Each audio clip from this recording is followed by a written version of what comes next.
Bonjour et bienvenue sur Femina.fr. Alors, on a la chance d'accueillir pour ce live chat Iba Tawaji et David Thibault, donc deux des 8 finalistes de The Voice Tour. Alors, on va commencer avec la première question, qui est pour Iba et qui est de Hugo, qui est un grand fan de vous et de votre talent et qui aimerait savoir en fait pour quand environ est prévu votre album.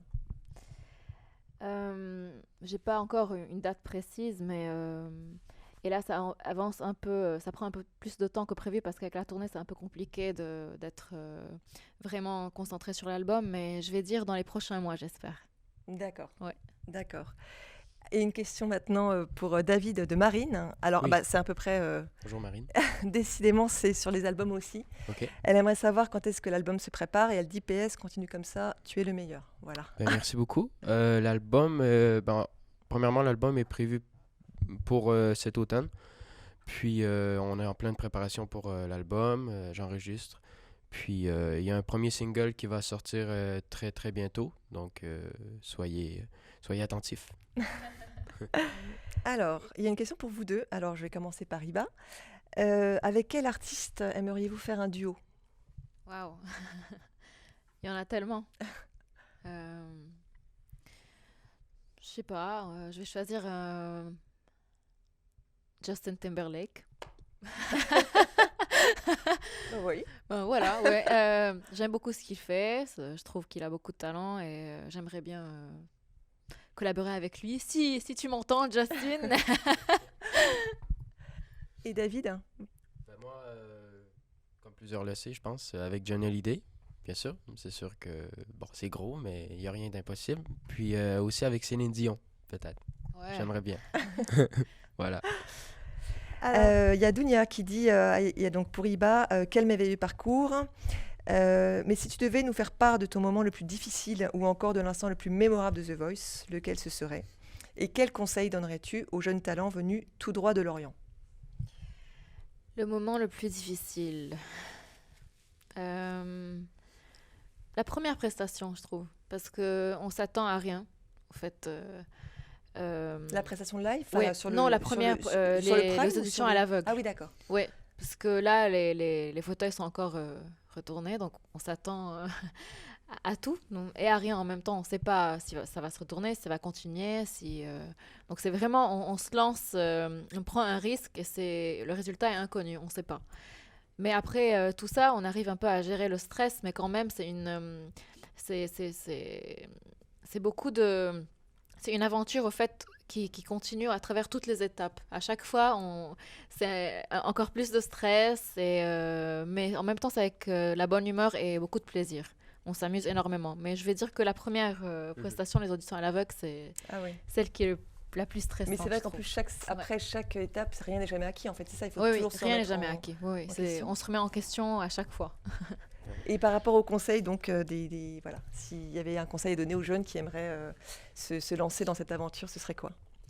Ce serait de rester fidèle à leurs origines et en même temps essayer d'être ouvert aussi et s'adapter à la nouvelle culture. C'est-à-dire que faudrait faire l'équilibre entre les deux. D'accord, Voilà. rester soi-même Ouais. et être ouvert aussi Oui. à la nouveauté, quoi. Ouais. Question de petit chat pour David. Es-tu timide en dehors de la scène? Petit chat. Bonjour petit chat. J'aime bien les petits chats, moi.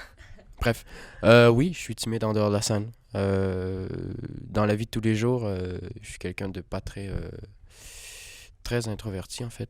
Donc, comme vous le voyez maintenant. Mais sur la scène, en fait, c'est mon lieu où je peux m'évader le plus. Et puis, c'est là où je me retrouve le plus, sur la scène. Donc, voilà. D'accord, ça a été une révélation en fait dès que vous avez découvert la scène, en fait, vous vous êtes... Ouais, c'est une sorte de libération un peu. D'accord, Ouais. Je peux m'exprimer, puis voilà. d'accord. Juliette pour Iba, alors vers quel style de musique souhaiterais-tu aller pour ton prochain album? Enfin ton album d'ailleurs à venir, celui dont tu as parlé tout à l'heure. Oui. Ça serait de la pop, mais il y aurait des influences parfois orientales de par mes origines. Donc ça serait ça. Et les sujets seraient aussi de nouveaux sujets. J'aimerais bien parler de choses qui me touchent et qui pourraient toucher aussi le Moyen-Orient. Question de Sandrine pour David. Alors, Oui. comptes-tu t'installer en France ou retourner au Québec? Je compte retourner au Québec, c'est sûr. Je retourne chez moi en mi-juillet. Donc, mais c'est sûr que si je dois avoir un pied à terre ici en France, c'est sûr que je vais devoir venir ici. Mais France, c'est un pays que j'aime beaucoup. Par rapport à l'histoire aussi, puis les bâtiments anciens et tout. C'est quelque chose qui me passionne. Donc, j'aime beaucoup la France, mais c'est sûr que je me décollerai jamais du Québec, là, c'est sûr. Bon, ça va les rassurer aussi, ceux qui sont en direct là, du Québec, qui Oui, nous bien regardent. sûr, Voilà, bien c'est- sûr. Et la même question pour Iba. Marie aimerait savoir si tu vas aménager en France. Je vais certainement faire beaucoup d'allers-retours, mais le Liban, c'est mon pays natal, c'est ma famille, c'est mes amis, j'ai grandi là-bas, il y a tout là-bas, tout me lie au Liban, mais en même temps, quand on veut construire quelque chose ailleurs, on a besoin aussi de faire des allers-retours et de voyager, et comme David avait dit avant, si je vais avoir besoin d'être présente ici, c'est vraiment un rêve, parce que je porte un énorme amour pour la France. J'ai étudié dans une école française, une université française, donc j'ai vécu dans un environnement français. Donc ça me parle beaucoup aussi de pouvoir construire quelque chose ici. Et est-ce que vous pensez, alors c'est toujours pour David de Annick, pensez-vous pouvoir continuer à chanter toujours dans le même style, à savoir celui d'Elvis Presley, qui d'ailleurs vous va très bien, ou élargir un peu votre répertoire? En fait, par exemple, sur mon premier album, je prends pas de reprise d'Elvis. C'est vraiment 100% original, en français. C'est aussi, c'est très moderne, un côté pop aussi. Mais tout en gardant mes influences vintage. D'accord. Donc, avec beaucoup de d'organique, avec les vrais instruments et tout, Oui. mais avec beaucoup aussi de... C'est le bon mélange, en fait, entre les deux. D'accord. Voilà. D'accord. Rami aimerait savoir donc si Iba, tu penses faire un album français ou anglais, en disant ma préférence serait l'anglais. Voilà, je vous mets au courant quand Merci, même Rami. des préférences de Rami.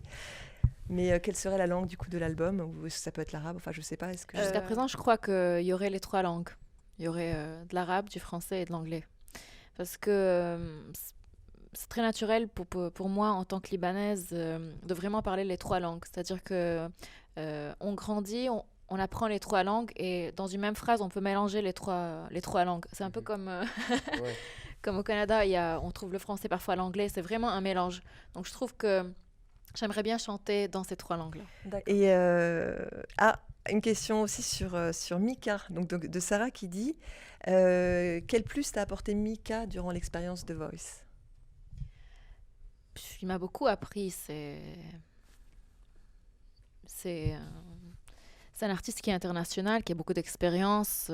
J'aime beaucoup ce qu'il fait. Il a une élégance et une classe qui est vraiment impressionnante, je trouve.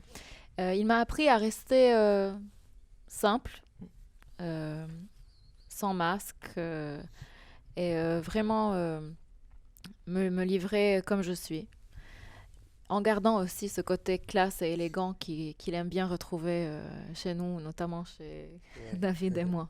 D'accord. Et c'est la même question d'ailleurs, David, ce serait la même chose à peu près par rapport à Mika, ce serait... Oui, en fait, Mika, pour moi, dans The Voice, c'est surtout Mika qui m'a fait le plus évoluer. Florent Pagny m'a apporté quelque chose au début, puis Mika, lui, a fait monter de grade beaucoup. Il m'a apporté beaucoup la modernité, surtout, dans ce que je faisais. Donc, avec lui, j'ai pu me retrouver en tant qu'artiste, puis en tant que moi-même, en fait, aussi. Donc, c'est vraiment... The Voice, c'est pas simplement des cours de chant ou voilà, mais c'est vraiment une expérience de vie en général qui fait que voilà, on prend beaucoup d'expérience, puis En restant soi-même. Exactement. On apprend aussi énormément sur nous, c'est-à-dire Oui. nos faiblesses, nos forces. C'est vraiment aussi une découverte de soi-même. Et je trouve que Mika a vraiment travaillé sur ça. Et il nous a aidés à vraiment retrouver cette identité et cette modernité en même temps. D'accord. Exact.